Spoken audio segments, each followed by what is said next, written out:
ठीक है, तो ध्यान रखिएगा वित्तीय प्रबंधन का जो मुख्य उद्देश्य होता है क्या होता है आपका, तो करेक्ट आंसर क्या हो जाएगा, सही आंसर हो जाएगा इसमें आपका डी आ जाएगा। सभी ऑप्शन इसमें सही हो जाएंगे। शेयर धारकों के धन को अधिकतम भी करता है, व्यापारिक धन का अधिकतम करता है, इक्विटी शेयरों के बाजार मूल्य का अधिकतमकरण या उपरोक्त सभी। करेक्ट आंसर डी हो जाएगा। संध्या महाकाल एकेडमी सभी का स्वागत है, सभी को गुड इवनिंग। चलिए बढ़े आगे, नेक्स्ट क्वेश्चन पे आते हैं। अगला क्वेश्चन है व्यवसाय का संपत्तियों पर निवेश करने का निर्णय किस बात से संबंधित है बताएं। निवेश निर्णय, वित्त पोषण निर्णय, लाभांश निर्णय या इनमें से कोई नहीं। तो जल्दी से बताएं इसका सही आंसर क्या होगा। व्यवसाय का संपत्तियों पर निवेश करने का निर्णय किस बात से संबंधित है, इसका सही आंसर क्या होगा आपका। ठीक है, तो ध्यान रखिएगा इसका जो सही आंसर, करेक्ट आंसर क्या हो जाएगा आपका, तो ये सेकंड नंबर का जो सही आंसर होगा ये होगा आपका ए हो जाएगा, निवेश निर्णय होगा, है ना। संपत्तियों पे निवेश करने का निर्णय किस बात से संबंधित है, तो ये निवेश से संबंधित है। तो करेक्ट आंसर आपका क्या होगा, ए हो जाएगा, इन्वेस्टमेंट डिसीजन से होगा। Thank you so much. बताएं अगले क्वेश्चन पे आते हैं। नेक्स्ट क्वेश्चन, एक दीर्घकालीन संपत्ति का खरीदना किसका उदाहरण है बताओ। वित्त पोषण निर्णय का, लाभांश निर्णय का, कार्यशील पूंजी निर्माण का या पूंजीगत बजट निर्णय का। दीर्घकालीन अगर कहीं संपत्ति आप खरीदते हैं तो किसके अंतर्गत आता है। सोनाली, अश्वरा सभी को गुड इवनिंग, ओमलता गुड इवनिंग। ठीक है, तो इसका सही आंसर फटाफट बताएं जल्दी से, करेक्ट आंसर क्या हो जाएगा आपका। ठीक है, तो थर्ड नंबर का जो सही आंसर होगा किसके अंतर्गत आता है, ये पूंजीगत बजट निर्णय में आएगा ये। ठीक है, तो करेक्ट आंसर आपका डी हो जाएगा। ठीक है, ये कैपिटल में गिना जाएगा आपका जो दीर्घकालीन आपका क्या होता है, एसेट्स होता है, संपत्ति होती है। तो ठीक है, तो करेक्ट आंसर बिल्कुल सही है। इसमें करेक्ट आंसर क्या हो जाएगा, करेक्ट आंसर हो जाएगा डी। डी ऑप्शन ही इसमें सही आंसर होगा, बी नहीं होगा। थर्ड नंबर का हो जाएगा सी, डी हो जाएगा, डी ऑप्शन इसका करेक्ट आंसर होगा आपका। ठीक है, चलिए नेक्स्ट क्वेश्चन पे आते हैं, अगले क्वेश्चन पे आते हैं इस पे। तो अगले क्वेश्चन पे आते हैं इस पे। 1 सेकंड रुकना आप लोग थोड़ा सा। क्लास को एक बार सभी लोग शेयर कर दो, संख्या काफी कम दिख रही है अभी क्लास में। क्लास को सभी लोग शेयर कर दें जल्दी से। वित्त का अलग अलग माध्यम से एकत्रित करने का निर्णय किससे संबंधित है। वित्त का अलग अलग माध्यम से एकत्रित करने का निर्णय किससे संबंधित है। निवेश निर्णय से, वित्त पोषण निर्णय से, लाभांश निर्णय से या पूंजीगत बजट निर्णय से, किससे संबंधित है। फटाफट बताएं जल्दी से, करेक्ट आंसर क्या हो जाएगा आपका, जल्दी से बताएं सही आंसर क्या हो जाएगा आपका। वित्त का अलग अलग माध्यम से एकत्रित करने का निर्णय किससे संबंधित है, ये करेक्ट आंसर क्या हो जाएगा आपका। ठीक है, तो ध्यान रखिएगा इसका सही आंसर, करेक्ट आंसर क्या हो जाएगा आपका। तो ये जो संबंधित है किससे संबंधित है, फोर्थ नंबर का करेक्ट आंसर हो जाएगा इसमें आपका बी। ये है आपका वित्त पोषण निर्णय से संबंधित है। करेक्ट आंसर क्या होगा, सही आंसर आपका बी हो जाएगा। बी ऑप्शन ही क्या हो जाएगा इसमें आपका करेक्ट आंसर होगा आपका ये। ठीक है, वेरी गुड, बहुत अच्छे। चलिए बढ़े आगे, नेक्स्ट क्वेश्चन पे आ जाए। अगला क्वेश्चन है इसमें आपका, नेक्स्ट क्वेश्चन है वह वित्तीय निर्णय जो कुल लाभ में से लाभांश के बंटवारे से संबंधित है। वह वित्तीय निर्णय जो कुल लाभ में से लाभांश के बंटवारे से संबंधित है, कौन सा आएगा। निवेश निर्णय, वित्त पोषण निर्णय, लाभांश निर्णय या पूंजीगत बजट निर्णय। बताएं जल्दी से, ज्यादातर परिभाषाएं दी गई हैं इसमें, है ना। और ये आपको कुछ फैक्चुअल डिटेल आपको यहाँ पे पढ़ने पड़ेंगे। दो टॉपिक ऐसे हैं जहाँ पे आपको फैक्चुअल थोड़ा ज्यादा ध्यान देना पड़ेगा। एक लेखांकन टॉपिक है और दूसरा है वित्तीय प्रबंधन। दोनों से क्वेश्चन भरपूर मात्रा में आते हैं, दोनों को अच्छे से पढ़ना पड़ेगा आपको। ठीक है, तो ये करेक्ट आंसर क्या हो जाएगा, ये जो आएगा आपको सिंपल सा है। लाभ की बात कर रहा है, लाभांश की बात कर रहा है, तो किस में आएगा, ये लाभांश निर्णय में आएगा। सही आंसर क्या हो जाएगा, सही आंसर आपका सी हो जाएगा। बिल्कुल सही है, सी ऑप्शन ही क्या हो जाएगा इसमें आपका करेक्ट आंसर हो जाएगा आपका। ठीक है, सी ऑप्शन क्या होगा आपका, ये करेक्ट आंसर हो जाएगा। बढ़े आगे, नेक्स्ट क्वेश्चन पे आ जाए। तो अगले क्वेश्चन पे आते हैं। स्वामियों की निधि का भाग नहीं है। स्वामियों की निधि का भाग कौन सा नहीं है, इक्विटी शेयर, भंडार और अधिशेष, डिवेंचर या लाभ। तो स्वामियों की निधि का कौन सा भाग नहीं है, इसका करेक्ट आंसर, सही आंसर क्या हो जाएगा आपका। सभी लोग बताएं करेक्ट आंसर क्या हो जाएगा इसमें आपका। ठीक है, तो ध्यान रखिएगा इसमें करेक्ट आंसर क्या हो जाएगा आपका। तो ये 6 नंबर का जो सही आंसर होगा ये हो जाएगा करेक्ट आंसर, सी हो जाएगा, डिवेंचर कहलाता है।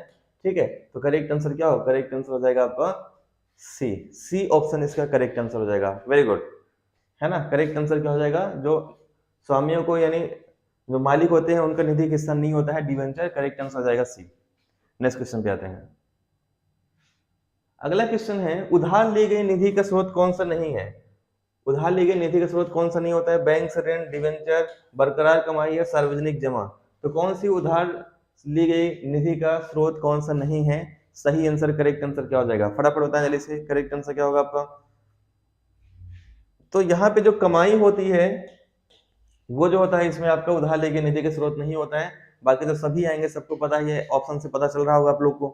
तो करेक्ट आंसर क्या हो जाएगा? तो बिल्कुल सही है, करेक्ट आंसर सही आंसर हो जाएगा आपका सी हो जाएगा, रिटेन्ड अर्निंग, बरकरार कमाई जो है ये निधि उधार नहीं लिया जाता है ना। गुड, बढ़े आगे, नेक्स्ट क्वेश्चन पे आ जाए। तो अगले क्वेश्चन पे आते हैं। ऋण की दर जो निवेश को शेयर धारकों के हितों का संरक्षण करने के लिए बनाई जाती है क्या कहलाता है? इक्विटी की लागत, ऋण की लागत, बरकरार की गई कमाई, ठीक है, या दबदम। तो बताएं जल्दी से, करेक्ट आंसर क्या हो जाएगा आपका? ये सही आंसर, करेक्ट आंसर क्या होगा? ऋण की दर जो निवेश को शेयर धारकों के हितों का संरक्षण करने के लिए बनाई जाती है ये क्या कहलाती है? इसका सही आंसर, करेक्ट आंसर क्या हो जाएगा आपका? ये जो कहलाता है क्या कहलाता है? ऋण की लागत कहलाएगा, ये कॉस्ट ऑफ डेप्ट कहलाएगा। तो करेक्ट आंसर क्या होगा? सही आंसर हो जाएगा आपका B, B option correct answer. Rajkumar Prajapati स्वागत है आपका, गुड इवनिंग। ठीक है, तो बी ऑप्शन ही क्या हो जाएगा इसमें आपका? करेक्ट आंसर हो जाएगा आपका ये। ठीक है, नेक्स्ट क्वेश्चन पे आते हैं, अगले क्वेश्चन पे। निधि का स्रोत कौन सा है बताएं? फंड का स्रोत कौन सा है बताएं? केवल फर्नीचर की बिक्री, केवल शेयर जारी करना, केवल लिया हुआ सावधि ऋण, या उपरोक्त सभी? तो निधि का स्रोत कौन सा है? इसका करेक्ट आंसर, सही आंसर क्या हो जाएगा? फटाफट बताएं जल्दी से, करेक्ट आंसर क्या होगा आपका? निधि का स्रोत कौन सा है? करेक्ट आंसर क्या हो जाएगा आपका इसमें? गुड इवनिंग सुशील। ठीक है, तो निधि का स्रोत कौन सा आ जाएगा? करेक्ट आंसर क्या हो जाएगा इसमें आपका? तो ये सही आंसर हो जाएगा आपका, कौन सा नंबर है? 9th नंबर का है, 9th का करेक्ट आंसर हो जाएगा D, all of the above इसका सही आंसर हो जाएगा, है ना। निधि स्रोत ये सभी आ जाएंगे इसमें यहाँ पे। ठीक है, बिल्कुल सही है। तो करेक्ट आंसर क्या हो जाएगा? डी ऑप्शन ही इसमें सही आंसर होगा। वेरी गुड, बहुत अच्छे। बढ़े आगे, नेक्स्ट क्वेश्चन पे आ जाए। तो अगले क्वेश्चन पे आते हैं। ऋण इक्विटी अनुपात के उच्च अनुपात का क्या परिणाम होता है? उच्च वित्तीय जोखिम, कम वित्तीय जोखिम, उच्च संपत्ति जोखिम, या कम परिचालन जोखिम? तो ऋण इक्विटी अनुपात के उच्च अनुपात का क्या परिणाम होता है? इसका बताएं जल्दी से, सही आंसर क्या होगा आपका? करेक्ट आंसर क्या हो जाएगा आपका ये? ठीक है, तो ये जो कहलाएगा क्या कहलाएगा? तो करेक्ट आंसर हो जाएगा, ये कहलाता है उच्च वित्तीय जोखिम के अंतर्गत आएगा ये।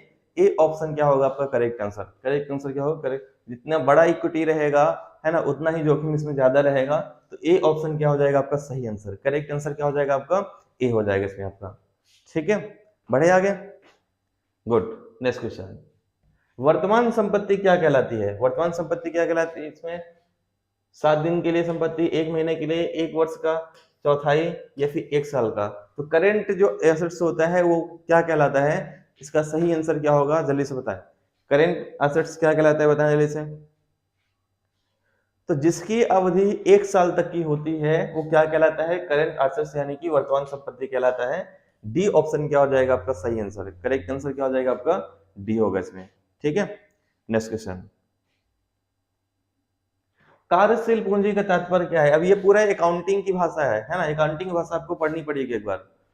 तो कार्यशील पूंजी का तात्पर्य क्या होता है? कम अवधि की वित्तीय जरूरतें, दिन प्रतिदिन वित्तीय दायित्व, मध्यम अवधि की वित्तीय जरूरतें, या इनमें से कोई नहीं? तो कार्यशील पूंजी का तात्पर्य किससे है? जल्दी से बताएं, इसका करेक्ट आंसर क्या होगा आपका? फटाफट बताएं जल्दी से, सही आंसर क्या हो जाएगा आपका? कार्यशील पूंजी का तात्पर्य किससे होता है? सही आंसर क्या हो जाएगा आपका? तो कार्यशील पूंजी का अंतर्गत कौन सा आएगा? तो ध्यान रखिएगा, इसमें करेक्ट आंसर हो जाएगा आपका जो दिन प्रतिदिन यूज होता है, डेली यूज में जो संपत्ति यूज किया जाता है वो क्या कहलाएगा आपका? कार्यशील पूंजी कहलाएगी। तो करेक्ट आंसर क्या होगा? बिल्कुल सही है, बी ऑप्शन करेक्ट आंसर। ये समान आपका वर्ड है, ये आपको पूरे याद करने पड़ेंगे, है ना, ये क्योंकि अकाउंटिंग के बेस है, ये आपको आना ही चाहिए इसमें। Next question. कार्यशील पूंजी का तात्पर्य, अच्छा वही आ गया क्या? पूंजी संरचना क्या कहलाती है बताएं? कैपिटल स्ट्रक्चर क्या कहलाता है? दीर्घकालीन ऋण और शेयर का अनुपात, वर्तमान संपत्ति और वर्तमान देनदारियां, कुल संपत्तियां, कम देनदारियां, या शेयर धारकों का धन? तो पूंजी संरचना क्या कहलाती है? इसका सही आंसर, करेक्ट आंसर क्या हो जाएगा आपका? ठीक है, तो पूंजी संरचना कौन से कहलाती है? करेक्ट आंसर क्या होगा? पूंजी संरचना कहलाती है, सही आंसर करेक्ट आंसर हो जाएगा आपका, दीर्घकालीन जो ऋण होते हैं और शेयर का जो अनुपात होता है वो सब क्या कहलाते हैं? पूंजी संरचना कहलाएगा। करेक्ट आंसर ये हो जाएगा। वेरी गुड दिलीप, बहुत अच्छे। तो सही आंसर क्या होगा आपका? सही आंसर इसमें ए हो जाएगा, ए ऑप्शन ही क्या हो जाएगा आपका? करेक्ट आंसर होगा इसमें। ठीक है, चलें बढ़े आगे। चलिए नेक्स्ट क्वेश्चन पे आते हैं, अगले क्वेश्चन पे आते हैं इस पे। तो अगला क्वेश्चन है वित्तीय लेन देन को कब अनुकूल कहा जाएगा? वित्तीय लेन देन उत्तोलन को कब अनुकूल कहा जाता है? निवेश पे प्रतिफल ऋण की लागत से अधिक रहे, निवेश पे प्रतिफल ऋण की लागत से कम है, या कर्ज मुश्किल से मिल जाता है, निवेश पर प्रतिफल बराबर ऋण की लागत। तो वित्तीय उत्तोलन को कब अनुकूल कहा जाएगा? बताएं इसका सही आंसर, करेक्ट आंसर क्या होगा आपका? ठीक है, तो वित्तीय उत्तोलन को कब यहाँ पे सही कहा जाएगा, कब अनुकूल कहा जाएगा? ये होता है जब निवेश पे प्रतिफल यानी जो आउटपुट है निवेश पे वो ऋण की लागत से जब अधिक रहता है तब वो क्या कहलाएगा? वित्तीय उत्तोलन कहलाएगा, और वहां पे प्रॉफिट की स्थिति में होते हैं। तो ए ऑप्शन क्या हो जाएगा आपका? Correct answer. करेक्ट आंसर क्या होगा आपका? ए। ठीक है, यानी कमाई जो है ऋण से क्या हो, ज्यादा हो, तो क्या कहलाएगा? वित्तीय उत्तोलन कहलाएगा। ए ऑप्शन इसका सही आंसर हो जाएगा। नेक्स्ट क्वेश्चन, जो ऋण और इक्विटी के बीच के अनुपात को निर्धारित करता है ना? इक्विटी को ध्यान रखिएगा समता अंश भी हिंदी में कहा जाता है। अगर इक्विटी आ जाए या समता अंश आ जाए तो उसका एक ही मतलब होता है, कंफ्यूज मत होना। तो ऋण और इक्विटी के बीच का अनुपात निर्धारित करता है वित्त पोषण निर्णय, निवेश निर्णय, विपणन निर्णय या लाभांश निर्णय। तो इसका सही आंसर, करेक्ट आंसर क्या होगा बताएं जरा इसे। करेक्ट आंसर क्या हो जाएगा आपका? तो 15 का जो सही आंसर होगा यह कहलाता है आपका वित्त पोषण निर्णय कहलाएगा। तो करेक्ट आंसर क्या हो जाएगा? सही आंसर आपका ए हो जाएगा। ए ऑप्शन ही क्या हो जाएगा? करेक्ट आंसर हो जाएगा। ठीक है, हाँ मैं समझाता चल रहा हूँ उस चीज को ना, जहां पे जरूरत पड़ रही है। तो ए ऑप्शन ही क्या होगा आपका? ये करेक्ट आंसर होगा आपका ये। ठीक है, चलिए कम्पिटिटिव बुक्स गाइडेंस, स्वागत है आपका। ठीक है, चलिए तो करेक्ट आंसर क्या होगा? सही आंसर आपका ए हो जाएगा। नेक्स्ट क्वेश्चन पे आते हैं,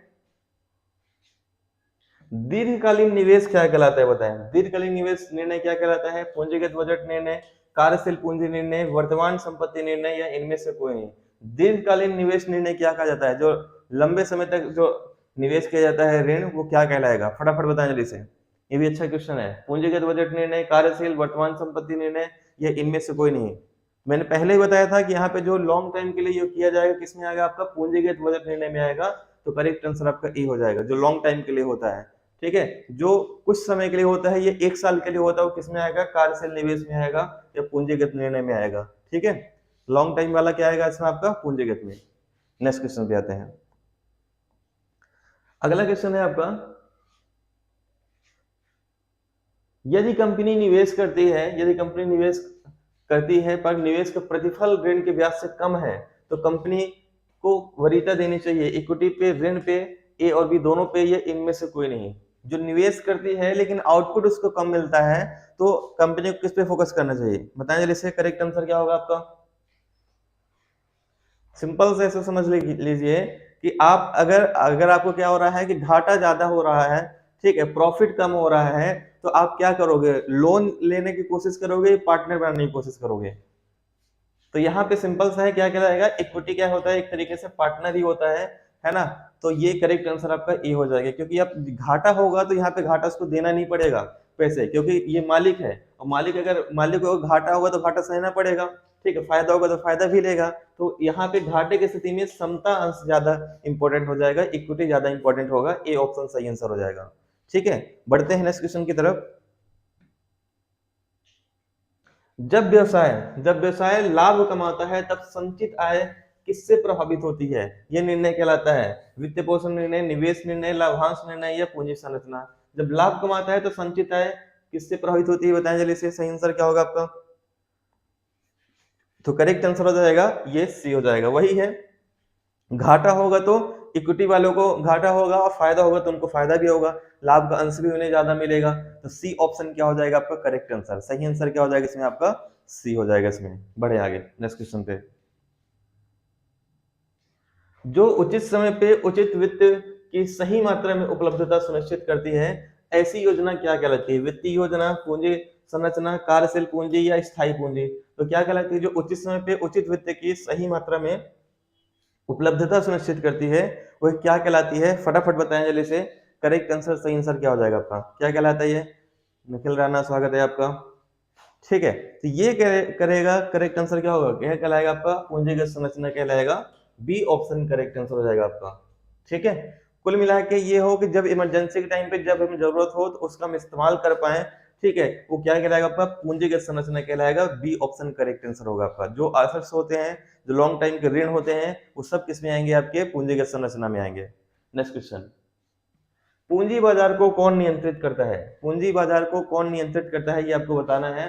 ठीक है, पहला ऑप्शन है आरबीआई, दूसरा है एनएससी नेशनल स्टॉक एक्सचेंज, है ना, बॉम्बे स्टॉक एक्सचेंज, या सेबी। ये सेबी गलत लिख दिया गया है, ये इस तरह का होगा। तो बताएं जल्दी से करेक्ट आंसर क्या होगा आपका। तो पूंजी बाजार को, कैपिटल मार्केट को कौन नियंत्रित करता है, ये अच्छा क्वेश्चन है। सही आंसर, करेक्ट आंसर क्या हो जाएगा आपका? तो ध्यान रखिएगा, इसको कौन नियंत्रित करता है, ये करता है सेबी, इसको नियंत्रित करता है। तो डी ऑप्शन क्या हो जाएगा करेक्ट आंसर? डी ऑप्शन ही क्या हो जाएगा इसका सही आंसर। Very good. आरबीआई कहां से करेगा भाई? जितने भी निवेश इन्वेस्टमेंट वाला रहता है उसको नियंत्रित करता है सेबी। सर परसों के सेंटेंस हिंदी में सही नहीं थे, जिससे प्रश्न समझ में नहीं आते थे।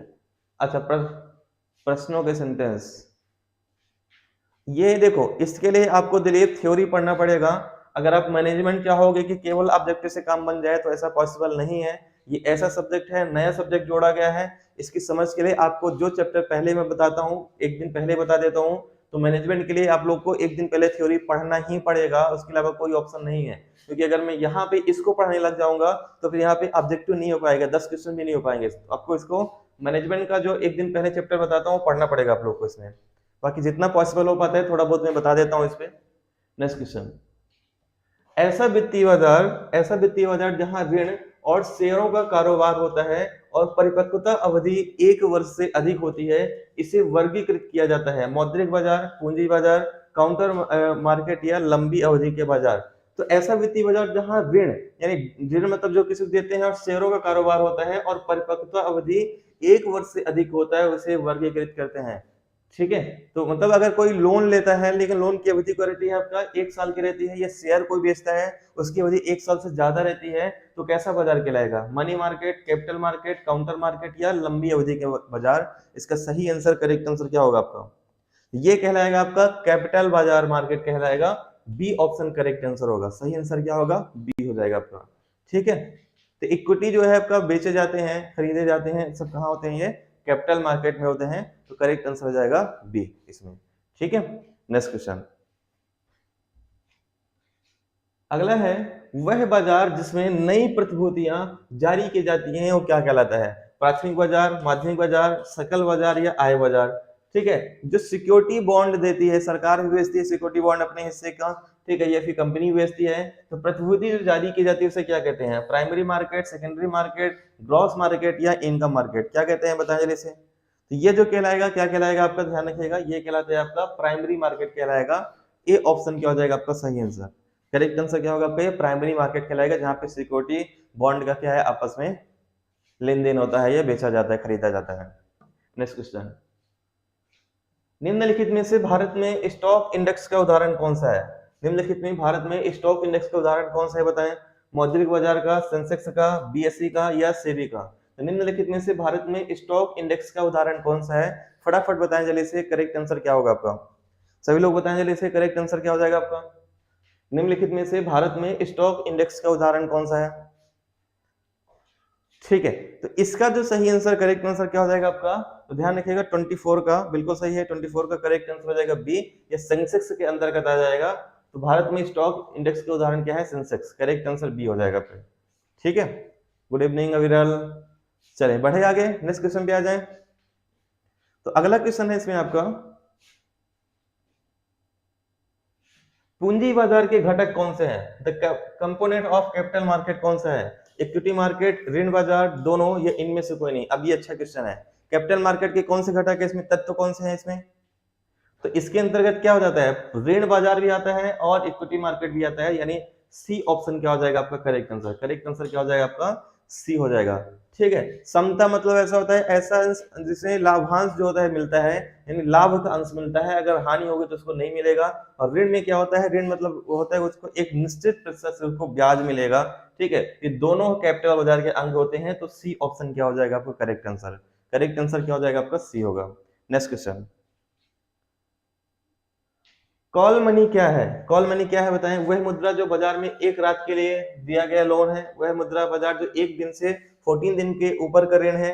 यह मुद्रा बाजार में 14 दिन से 60 364 दिन के ऊपर का ऋण है या इनमें से कोई नहीं। तो कॉल मनी क्या कहलाता है, जल्दी से बताएं, करेक्ट आंसर क्या होगा आपका। ठीक है, तो कॉल मनी क्या होता है, इसका इस्तेमाल ज्यादा किया जाता है, इसमें प्रॉफिट की संभावना भी ज्यादा रहती है। जो एक रात के लिए ही दिया जाता है, एक रात के लिए लिया गया जो लोन है या दिया गया लोन है वो क्या कहलाता है, कॉल मनी कहलाता है। ए ऑप्शन क्या हो जाएगा आपका करेक्ट आंसर, सही आंसर क्या हो जाएगा आपका, ए हो जाएगा इसमें आपका। ठीक है, वेरी गुड, सही आंसर क्या होगा इसमें आपका, करेक्ट आंसर आपका ए हो जाएगा। बढ़े आगे, नेक्स्ट क्वेश्चन पे आ जाए, अगले क्वेश्चन पे आते हैं। निम्नलिखित में से मुद्रा बाजार से कौन संबंधित नहीं है, बताएं। ट्रेजरी बिल, वाणिज्यिक बिल, कॉल मनी या डिवेंचर। तो कौन सा इसमें मनी मार्केट से संबंधित नहीं है, फटाफट बताएं जल्दी से। Good evening Manju. तो सही आंसर करेक्ट आंसर क्या होगा आपका, कौन मुद्रा बाजार से संबंधित नहीं है। ठीक है, तो मुद्रा बाजार से जो संबंधित नहीं है, कौन सा संबंधित नहीं है, तो करेक्ट आंसर हो जाएगा डिवेंचर। डिवेंचर जो है ये मुद्रा बाजार से संबंधित नहीं है। डी ऑप्शन क्या हो जाएगा आपका सही आंसर, है ना। करेक्ट आंसर क्या होगा, करेक्ट आंसर आपका डी हो जाएगा। हाँ बिल्कुल सही है ध्रुव, तो करेक्ट आंसर हो जाएगा डिवेंचर ही जो है मुद्रा बाजार का हिस्सा नहीं है, बाकी सभी आ जाएगा इसके अंतर्गत। नेक्स्ट क्वेश्चन, चेक की अधिकतम वैधता क्या है, बहुत इंपॉर्टेंट है, आ सकता है एग्जाम में, प्रैक्टिकल आप सबको पता होगा। चेक की अधिकतम अवधि कितनी होती है, करेक्ट आंसर क्या हो जाएगा आपका। ठीक है, तो चेक की अधिकतम अवधि कितनी होती है, तो ध्यान रखिएगा अधिकतम जो वैधता होती है ये 90 दिन की होती है। तो ए ऑप्शन क्या हो जाएगा आपका करेक्ट आंसर, सही आंसर क्या हो जाएगा, अधिकतम अवधि होगी आपकी 90 दिन की, ए ऑप्शन ही इसमें करेक्ट आंसर हो जाएगा आपका। ठीक है, बिल्कुल सही है, ए ऑप्शन इसका करेक्ट आंसर होगा आपका। हाँ हाँ बिल्कुल सही है। नेक्स्ट क्वेश्चन, कौन सा अधिनियम चेक को परिभाषित करता है, कौन सा अधिनियम है, आरबीआई अधिनियम 1934, 1881, 1930, इनमें से कोई नहीं है। तो चेक को कौन सा अधिनियम परिभाषित करता है, ये सब इंपॉर्टेंट है एग्जाम के लिए, ध्यान रखना है।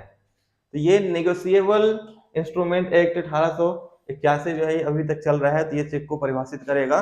बी ऑप्शन क्या हो जाएगा आपका करेक्ट आंसर, करेक्ट आंसर क्या हो जाएगा आपका बी हो जाएगा इसमें। ठीक है, नेक्स्ट क्वेश्चन, कॉमर्शियल बिल एक प्रकार का क्या है, कॉमर्शियल बिल क्या है, विनिमय बिल है, वचन पत्र है, स्टाम्प है या कोई नहीं। तो कॉमर्शियल बिल एक प्रकार का क्या है, जल्दी से बताएं, करेक्ट आंसर क्या होगा आपका। कॉमर्शियल बिल एक प्रकार का क्या होता है, इसका करेक्ट आंसर क्या हो जाएगा आपका। ठीक है, तो कमर्शियल बिल एक प्रकार का क्या होता है, तो ध्यान रखें, कमर्शियल बिल जो होता है एक प्रकार का ये बिल ऑफ एक्सचेंज यानी विनिमय बिल होता है। तो करेक्ट आंसर क्या होगा, सही आंसर हो जाएगा आपका ए ऑप्शन ही क्या हो जाएगा इसमें आपका करेक्ट आंसर। वेरी गुड, तो सही आंसर क्या हो जाएगा आपका, करेक्ट आंसर आपका ए हो जाएगा इसमें। ठीक है, अच्छा आप सब लोग को वहां पे मार्क योर लाइव अटेंडेंस दिख रहा है क्या, कमेंट करें, मार्क योर लाइव अटेंडेंस दिख रहा है क्या आप लोग को सभी को।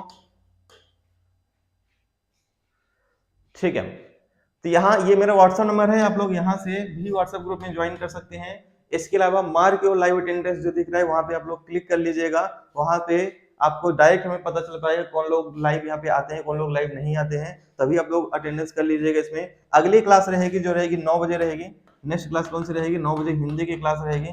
ठीक है, और अब ये वाली क्लास को मैं एक हफ्ते के लिए गैप कर रहा हूँ, क्योंकि मैक्सिमम लगभग 99% यहाँ पे सिलेबस मैंने कवर करा दिया, हर एक चैप्टर करा दिए हैं। तो प्लेलिस्ट बना हुआ है इसका मैनेजमेंट का, आप लोग हर एक चैप्टर उसको देखिए अच्छे से, और कहीं समस्या है तो बताइए। इसको एक हफ्ते हम लोग गैप करेंगे और फिर अगर रिस्पॉन्स क्लास में आता है इसको कंटिन्यू करेंगे। अब बाकी सब्जेक्ट भी हम लोग देखेंगे, जैसे कंप्यूटर का एक बार हो गया है तो कंप्यूटर का एक बार हम फिर से रिवीजन करवा देते हैं आप लोग का। ठीक है, साइंस बच रहा है आपका, साइंस कंप्लीट करा देते हैं, एमपीजी के आपका चल ही रहा है, हिंदी भी धीरे धीरे कंप्लीट करा दे रहा हूं मैं। तो मैनेजमेंट कंप्लीट हो एक तरीके से हो गया है आपका, एक दो चैप्टर बचे होंगे उसको भी मैं करा दूंगा आपका। ठीक है, और आपका हिंदी कंप्लीट होने वाला है, हिंदी चल रहा है आपका, इसमें एमपीजी का चल रहा है आपका, तो धीरे धीरे 5 सब्जेक्ट में आपका कंप्लीट करा दूंगा। ठीक है, तो अभी इस क्लास को मैं एक हफ्ते के लिए गैप कर रहे हैं यहाँ पे। ठीक है, और मिलते हैं हम लोग फिर से 9 बजे हिंदी की क्लास में, तब तक के लिए सभी को धन्यवाद। अटेंडेंस जरूर मार करिएगा, थैंक यू सो मच, धन्यवाद सभी को।